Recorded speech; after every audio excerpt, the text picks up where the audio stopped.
everybody, this is Eve West. Thank you for tuning into my YouTube channel.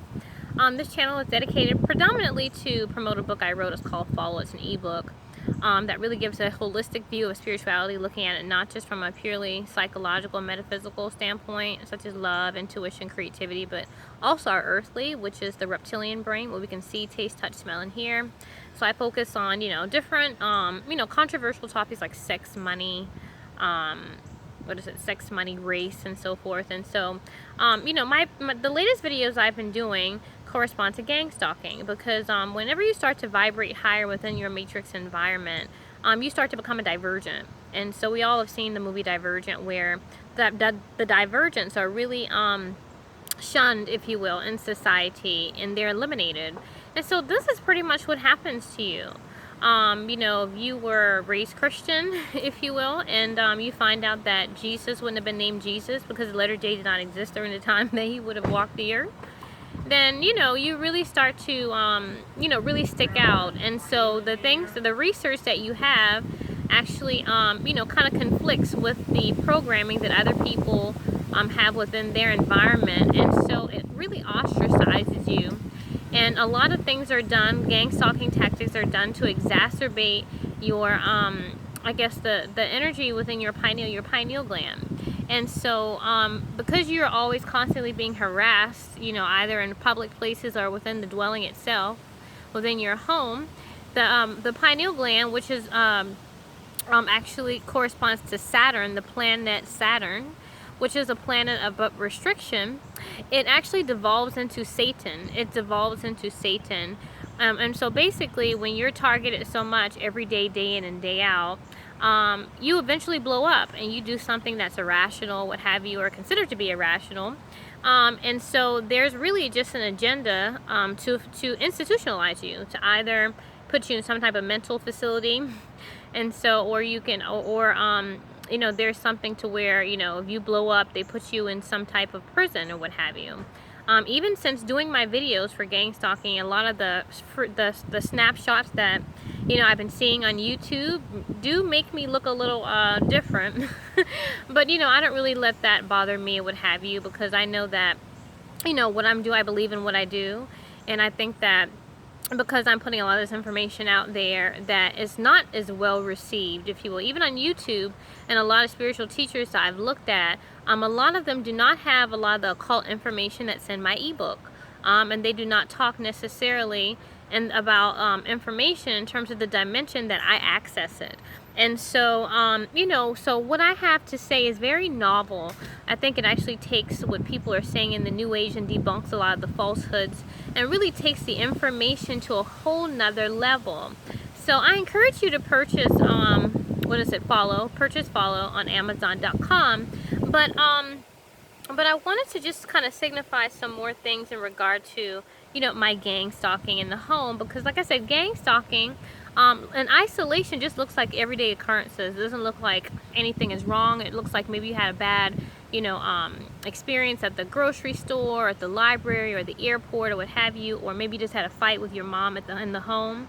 But it's the frequency. It is the frequency of these incidences that actually justifies gang stalking.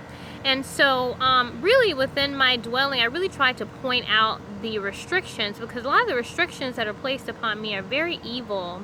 Like I said, I did not have to relocate back here to live with my parents. I made a choice to do so, but if I did not make a conscious choice, because I did not have knowledge. If I had knowledge of what would happen to me within my dwelling, I would never have come back here. And so, we've all lived with our parents, if you will. You can't really do what you want to do, unless you have your own house superficially. And so, I knew coming back home that there would be things that I would have to adhere to, but never did I realize that, I wouldn't be able to use the oven after 6, or not use it at all unless my mom is sitting and watching me, or I wouldn't be able to take a hot shower, or I wouldn't be able to dry my clothes unless it's in the morning. A lot of these different things that I'm asked to do, cooking on the stove before 5 in the morning. A lot of these things are very evil, and they don't really have a rationale. And when I inquire about them to my mother, she does not have a legitimate excuse to actually, justify the things that she's imposed, the restrictions that she's imposing upon me. But one of the things I like to point out in gang stalking is that oftentimes it's always put towards the person to look like, you know, you're just doing this, or you're suggesting certain things to you know, for the best interest of the targeted individual. Like when I went to Charleston consignment, it was like, oh, you know, we're just doing this, you know, just to protect your belongings. You know, when I was accused of potentially stealing something out of their establishment, or when I was at the library and it was like, oh, we want you to be safe or what have you. That's why we usually ask people to leave. You know, clearly the things that are being done are not for your safety, but it's really in stark contrast to that, which is to demonize you and to criminalize you. And so in this video, I'm going to shed light on that, and how, you know, oftentimes my parents will say, I want you to be safe and stuff like that. But my mom will underlyingly do things to signify the opposite. So in one way, she'll say, I want you to be safe, but then she will do something that actually contradicts, you know, what she says. And there's really it's a psychological split, or it's what I call a contradiction. You know, it's just a contradiction as to what she, you know, originally intends. So when I was going out the other night to do my taping, because it was raining earlier that day, and so I said to myself, okay, well, since it's raining, you know, I'll come home, take a little nap, and then get up and then come back and upload my videos. And so it was a little later at night, and so I said, okay, well, you know, it's later, but, you know, whatever. And so it had rained, and my mom, she talked to me about how the snakes are out. She was like, snakes are out, if you will, since it's rained. And I have been walking around and seeing snakes here and there lately. And so I said, oh, okay, you know, what have you. But she acts so concerned about the snakes being out. But, you know, when I mentioned to her that my car had got totaled, she didn't say, oh, well, you know what, dear, I want you to be safe and secure, so you can go ahead and take my car and go ahead and upload your videos. Now, the reason why I mentioned the car is this. It's not to do with the car itself. I really just don't care one way or the other. I'd rather have a Lambo, right? So, you know, I really don't care about the car. But I mention this because within the environment is made to look like I want you to be safe. And so that's why I mentioned that, you know, as you're walking around or what have you, to be cognizant of snakes being out. But if I was really concerned about, you know, you being out and about, if you were with snakes around, like if it were my daughter, I would say, you know what, I don't want you walking around with snakes potentially being out. So I would rather you drive, you know, because in walking you can, you know, step into, you know, I don't know, something, you can step into a little pit or something like that. I don't know, what have you. It's just safer if you were actually on wheels as opposed to on foot. And so, you know, in this particular video, you clearly hear my mom, you know, basically saying something, but actually her behavior actually suggests something else. So it's not to actually, I guess what you would say, you know, be concerned about my safety at all. So I'm just going to play this audio for you. Said, be careful because the snakes are out tonight. The snakes coming out. Because when you saw, he was talking about it on TV. Oh, okay. Especially at night, you can't see them. Oh, so the snakes are coming out at night. When it rained a whole lot. You see it rain a whole lot, the snakes are bad.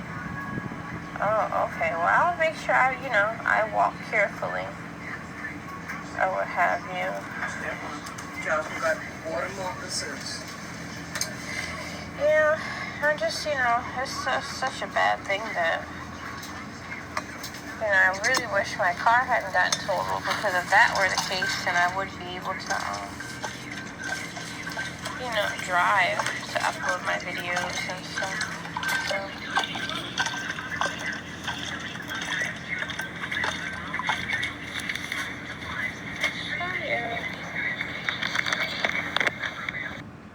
Okay, so, you know, here in the tape, you can hear me tell her, you know, after she says the snakes are out no more because it's been raining and so forth, and it's something that she's seen on TV.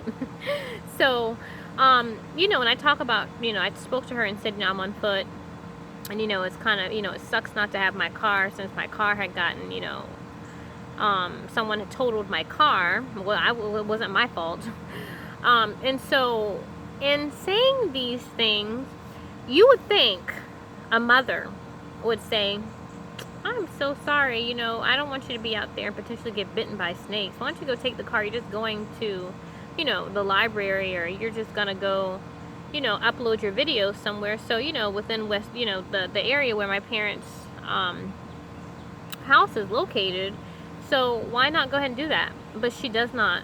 At no time does she actually even act concerned at all, or does anything to show how she is concerned. She didn't offer any mothballs.